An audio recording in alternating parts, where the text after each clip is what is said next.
My name is Nate Hodgson, and my ARP project at its core is about two things: helping the planet and helping its people. Through the first goal, I landed on solar power for its ability to reduce carbon emissions and create a more sustainable and efficient energy mix. For the second, I found Puerto Rico, and this is why. This is Puerto Rico after Hurricane Maria in 2017. 3 years ago, all of the island's 3.4 million US citizens were left without power. Especially for the people and communities with little means, water didn't run, food spoiled, and medicine perished. This continued for months and stretched out to more than a year for many. Most of this has been cleared up, but the damage remains in a destroyed electrical grid. Because their grid is set up to power large areas at once and poorly managed due to lack of resources, a small mistake can cause an outage that blankets the island. But more on grids and the community scale part of my product later. First, we're going to talk about solar power on 4 scales, from cells to arrays, to grids, to the world. It's worth noting that while there are many other methods of solar energy generation, this portion only discusses the most common, silicon-based photovoltaics. First, photovoltaic cells. Photovoltaic cells take advantage of the photoelectric effect, in which incident photons or light particles strike the surface of a metal and excite electrons in the metallic atoms to the point that they are emitted from the surface. In photovoltaic cells, the emitted electrons move uniformly toward one side of the cell as determined by the cell's electrodes, creating an electrical current. In silicon-based cells, for years the cheapest and most common, silicon wafers doped with phosphorus for the negative electrode and boron for the positive electrode make up the body of the cells. Individual cells are arranged, commonly in groups of 60 to 80, in panels. Panels are arranged in groups of a handful to tens of thousands. Arrays can be made on a residential scale, including a few to a dozen panels meant to power individual homes, to industrial scale, including many panels meant to contribute power to a larger grid. Specialized equipment and experienced professionals are normally required to plan and install arrays, making even small residential arrays cost as much as $10,000. This, of course, is offset over the period of several years by the value of energy produced. Equipment includes inverters, which convert the DC power produced by the panels into usable AC power for a home or a larger grid, batteries, which store the power produced by the panels for when it's not sunny, and a charge controller, which regulates the voltage going into the batteries, not to mention the mounting rack for the panels themselves. Power grids generally connect energy sources in the form of arrays or other plants to energy consumers, like homes and businesses, on a large scale. Grid sizes range from wide area synchronous grids, or macrogrids, which connect large areas like Western Europe, all the way down to regional grids, or mini-grids, which would connect states, all the way down to mini, micro, pico, and nanogrids, which connect individual cities, individual buildings, all the way down to individual people. Macrogrids, the largest kind, like Puerto Rico's former single island-wide grid, are the most likely to experience cascading failure, in which one point of failure causes multiple other failures, leading to large outages such as those caused by recent earthquakes and hurricanes.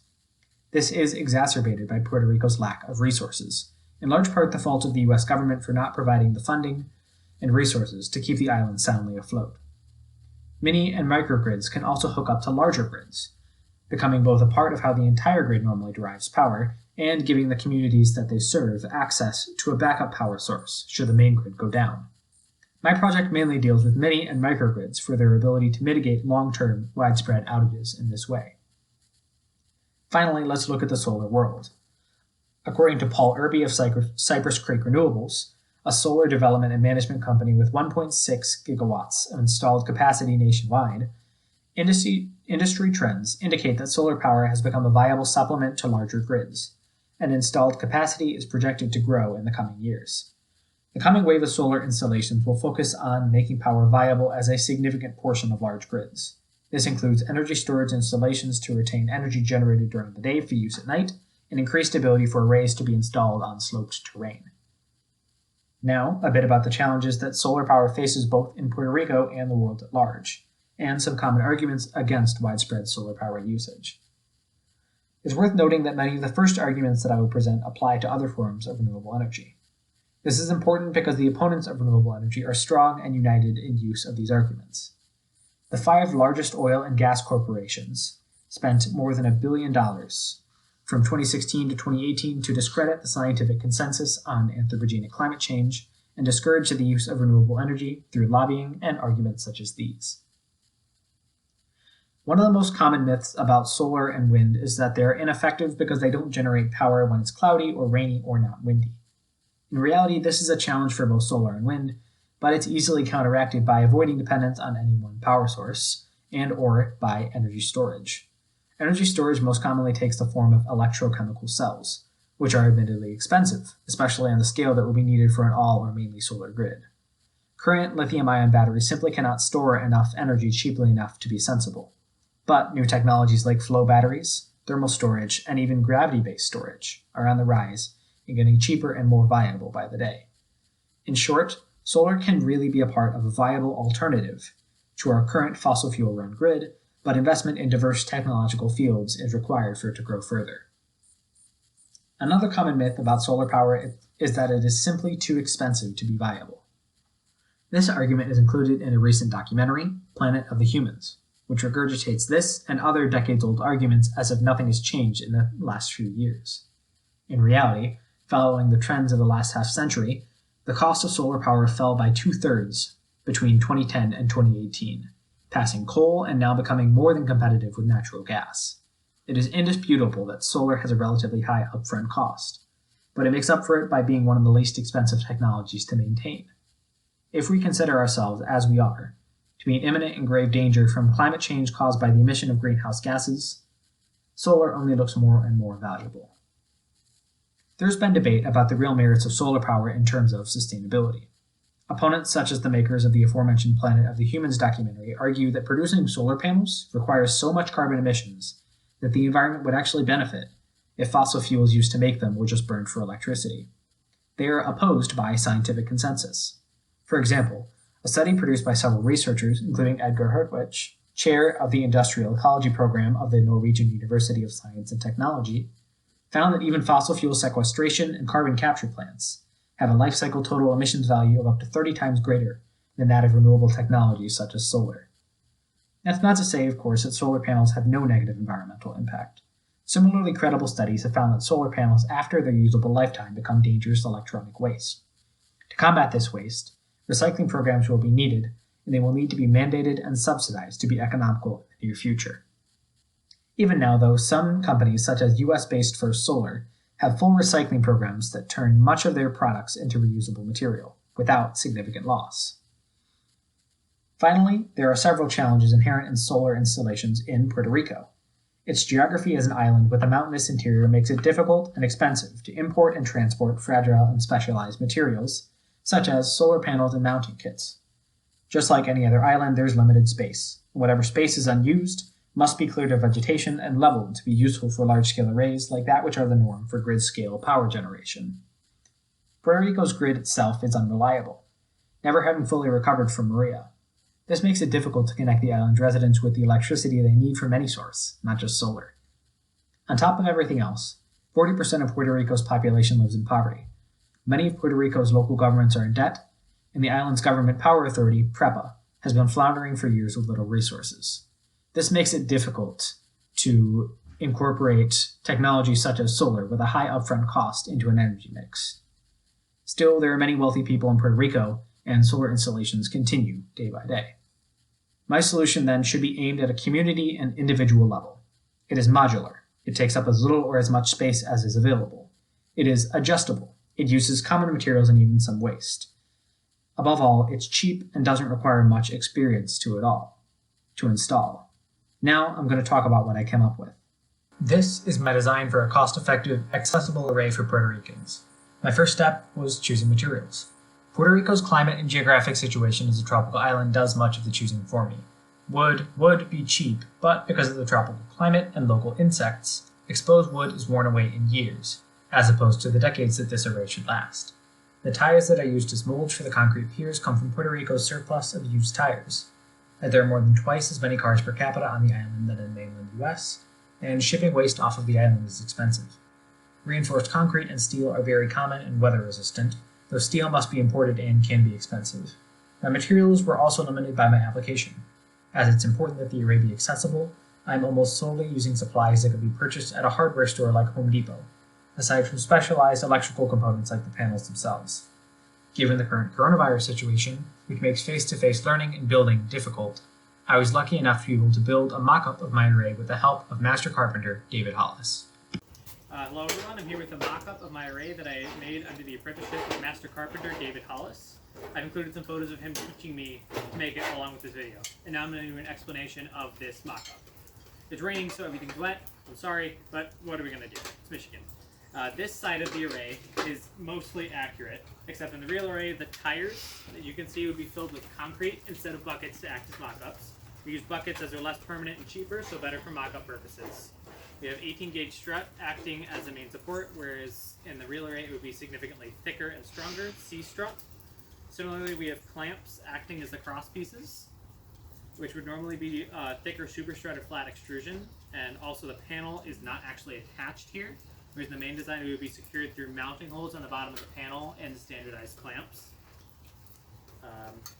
This is also a lot smaller than the panel I used in the actual design, which would stretch all the way from here to here, 78 inches long.